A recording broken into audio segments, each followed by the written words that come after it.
Hello children, in our next lecture, that is aldehydes and ketones part 3, we will discuss the physical properties of aldehydes and ketones and also some chemical aspects about aldehydes and ketones.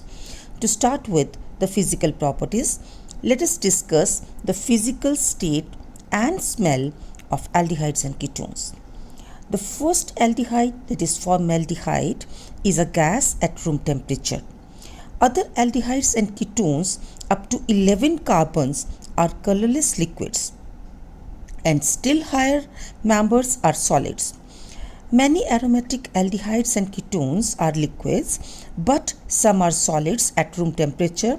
Very common example is that of vanillin. Lower aldehydes have unpleasant smell, while higher members they have a very fruity smell. Ketones generally have pleasing smell. Now let us take up the various trends in the boiling points. The aldehydes and ketones, they have higher boiling points than non-polar compounds like hydrocarbons and weakly polar compounds like ethers of comparable molecular masses, of course. Now this is because of the presence of polar carbonyl groups that the aldehydes and ketones, they undergo intermolecular association due to dipole-dipole interactions. However, aldehydes and ketones do not form hydrogen bonds as in case of polar alcohols and carboxylic acids. Now further, because the dipole interactions in aldehydes and ketones are weaker than the hydrogen bonding, the boiling points of carbonyl compounds are of much lower value than the corresponding alcohols and carboxylic acids. Now as far as the melting points are concerned, the melting points of carbonyl compounds do not show any regular trend with increasing molecular masses. Now let us take up one of the important aspects of physical nature, that is solubility. Aldehydes and ketones up to 4 carbon atoms are generally soluble in water. They are soluble in water because of the formation of intermolecular hydrogen bond, as I have shown here.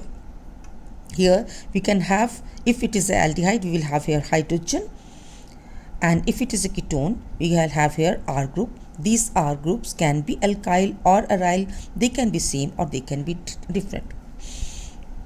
However, solubility in carbonyl compounds, that is aldehydes and ketones, decreases with increase in the molecular weight as increase in the size of the non-polar alkyl group attached to the carbonyl compound does not allow hydrogen bonding to take place. So if we have bulkier R groups, then extent of hydrogen bonding reduces, and so as the solubility. Solubility of aromatic aldehydes and ketones is much lower than their corresponding aliphatic analogues. This is because of the larger hydrocarbon. Say R group is aromatic in nature, then because of the larger hydrocarbon part, there will be much of steric hindrance, less hydrogen bonding, so less solubility. All aldehydes and ketones, they are soluble in organic solvents. So this is all about the physical nature of the aldehydes and ketones. Now let us start with the chemical properties of aldehydes and ketones. In our last lecture, we have discussed that the major point of difference between addition reactions of olefins and carbonyl compounds is the addition reactions in olefins, they are electrophilic addition reactions, whereas in case of carbonyl compounds, they are nucleophilic addition reactions. Now, in order to discuss why they are nucleophilic addition reactions is a prime importance, then we will start with the other reactions, the chemical properties of aldehydes and ketones. So let us take up this portion first, the mechanism of nucleophilic addition reactions and why they are nucleophilic in nature. Now, in case of carbonyl compounds, due to greater electronegativity difference between the carbon and oxygen, the carbonyl oxygen bears a partial negative and carbonyl carbon bears a partial positive charge. This is because of the fact that oxygen is highly electronegative in nature, so it bears partial negative charge. Carbon, which is electropositive in nature, so it bears partial positive charge. Now, further, carbonyl group being planar, because here carbon undergoes sp2 hybridization, geometry is planar, so it can be readily attacked by a nucleophile from above or from below the plane. But most of the reactions of aldehydes and ketones, they involve the initial attack of nucleophilic agents on relatively less stable electron deficient carbonyl carbon. Thus, they are known as nucleophilic addition reactions. Let me explain it again. In other words, we can say that oxygen has high electronegativity than carbon. So, increased electron density around oxygen atom stabilizes it. But decreased electron density around less electronegative carbon atom makes it unstable. So we can see, if we compare positive charge on carbon and negative charge of oxygen, being highly electronegative, oxygen can accommodate this negative charge very well, so is comparatively more stable than the carbon atom bearing a positive charge. So anything, if it attacks, should attack the carbon first, because it bears a positive charge. Definitely only some negative species or a molecule or atom with negative charge, that is a nucleophile, can attack this positively charged carbon atom. So initial attack in case of carbonyl compounds is that of a nucleophile. So we say that they undergo nucleophilic addition reactions. The mechanism for nucleophilic attack I have shown here, the general mechanism for any of the nucleophilic attack. Here you can see we have a planar carbonyl compound, aldehyde or ketone. Nucleophile attacks the electron deficient carbonyl carbon, resulting in the formation of a transition state. Here you can see the initially, here in carbonyl compound, the carbon was sp2 hybridized with the bond angle of 120 degree.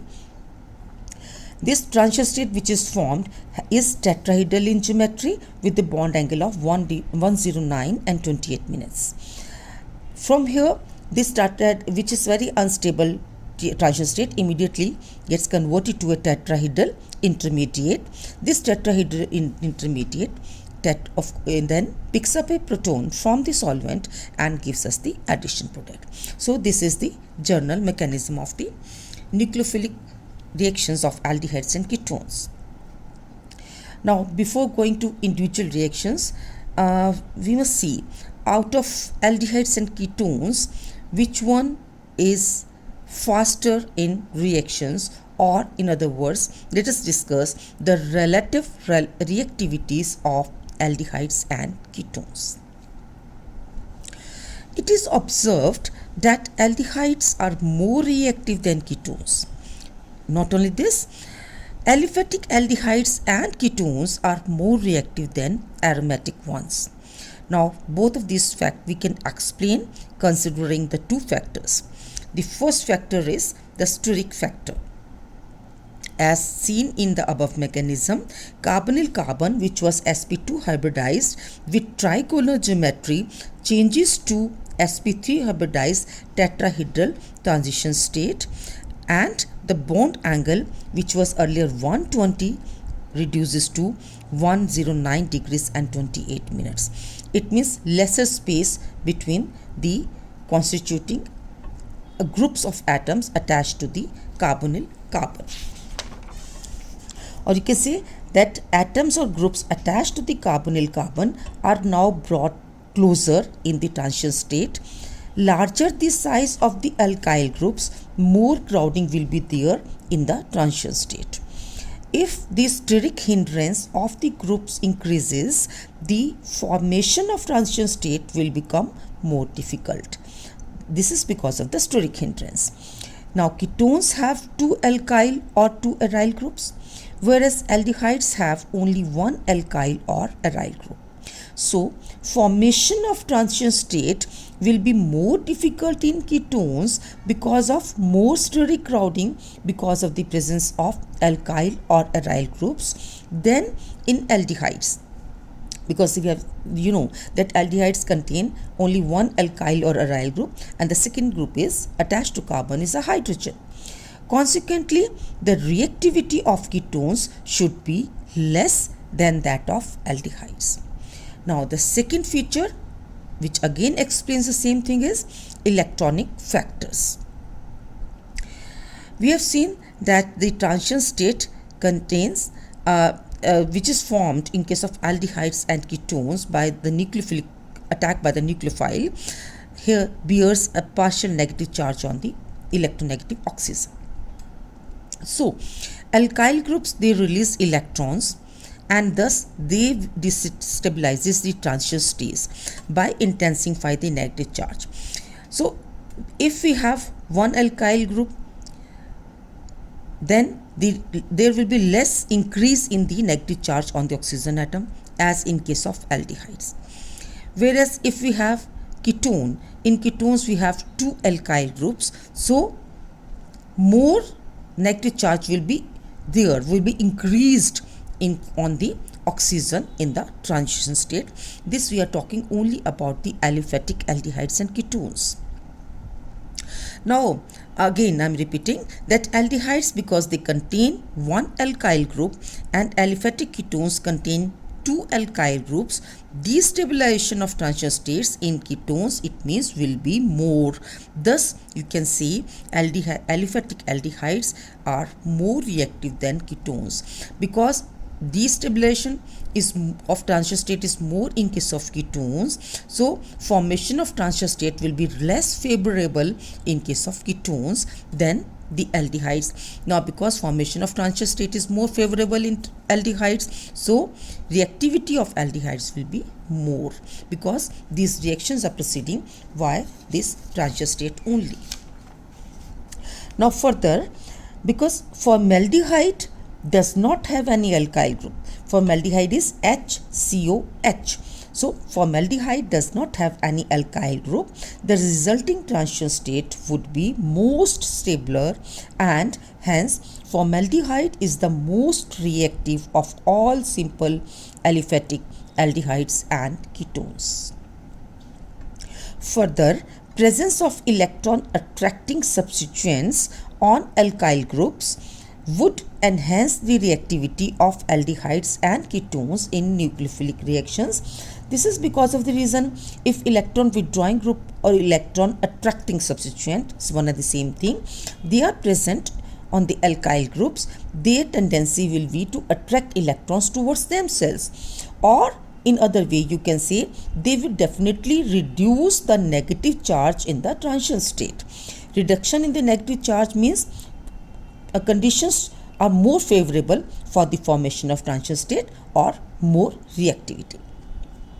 Now let us talk about the reactivity of aromatic aldehydes and ketones. Now, due to electron withdrawing inductive effect, aryl group in aldehydes and ketones is expected to increase their reactivity, because we know that aryl group, if we consider the inductive effect, aryl group is electron withdrawing in nature. But in actual practice, it is observed that aryl group decreases the reactivity of carbonyl group, because this is because of the reason that aryl group stabilizes the aldehydes or ketones itself more than the transition state. Now here what I mean to say is, in case of aromatic aldehydes and ketones, aromatic aldehydes and ketones themselves are highly resonance stabilized. As I have shown here, the various contributing structures, this I have drawn for aromatic ketone. If you change this R with H, it will become aromatic aldehyde. Simply replace this R with H. You can write all contributing structures for aromatic aldehydes. Here I have written contributing structures for, or various resonating structures for aromatic ketone. Now you can see aromatic aldehydes or ketones, they themselves are highly stabilized. Of course, this stability is not there in the transition state. So it means aldehydes and ketones, they themselves are more stable than the transition state. That is why they will be reluctant for further nucleophilic attack. Consequently, aldehydes or ketones carrying aryl group attached to carbonyl compound, they are less reactive than aliphatic aldehydes and ketones. Now, in another small topic, before actually taking up various types of chemical reactions these aldehydes and ketones undergo, let us take up another thing, that is what happens if the nucleophile approaching the aldehyde or ketone or any carbonyl compound is a weak nucleophile. That is role of acid catalyzed nucleophilic reactions, because in case of weak nucleophile the reactions take place in presence of mild acid. Let me explain this, how the mechanism proceeds. The nucleophilic attack on carbonyl compound can be catalyzed by the presence of acids. The hydrogen ion generated by the acid combines with the electron rich oxygen of carbonyl group. So you can see here hydrogen ion combines with the electron rich oxygen of the carbonyl group. Now oxygen thus acquires, you can see here when the nucleophile is attacking the carbonyl carbon, oxygen acquires the electron pair. So initially in the first step, hydrogen ion from the acid attacks the electron rich or electronegative this oxygen atom, generating OH positive ion, which is highly unstable because an electronegative atom with positive charge is not a stable one. Immediately this helps the nucleophile to attack the carbonyl carbon, so that this pi electron pair is shifted to oxygen, so that oxygen regains its stability and this transition state is formed. So this enables the nucleophile to attack the carbonyl carbon. Powerful nucleophiles, they don't need any acid catalyst to facilitate the attack, because they are very powerful, they can attack of their own. If the reaction is made too acidic, here please note this point, if the reaction solution is made too acidic, that is we are adding excess of acid for this acid catalyzed reaction, then the H positive ions obtained from the acid, they would combine with the attacking nucleophile. So it is important to control the pH of the reaction mixture in such acid catalyzed reactions. So I'm again repeating, if the nucleophile is stronger one, it will attack directly as per the mechanism which we have just discussed in our last topic. If the nucleophile is weaker one, even then we can carry out nucleophilic addition reactions in carbonyl compounds, but in presence of milder acid. Why we are using mild acid? If we will use excess of acid, then this H positive ion which we get from the acid will directly combine with the nucleophile. Now nucleophile will not be available for attack on the carbonyl compound and reaction will not take place. So it is very important to control the pH of the reaction mixture where we are using acidic conditions or acids as catalyst for carrying out nucleophilic reactions. So this is all for today's lecture. In our next lecture, we will take up some important reactions, chemical properties, chemical reactions of aldehydes and ketones. Thank you, students.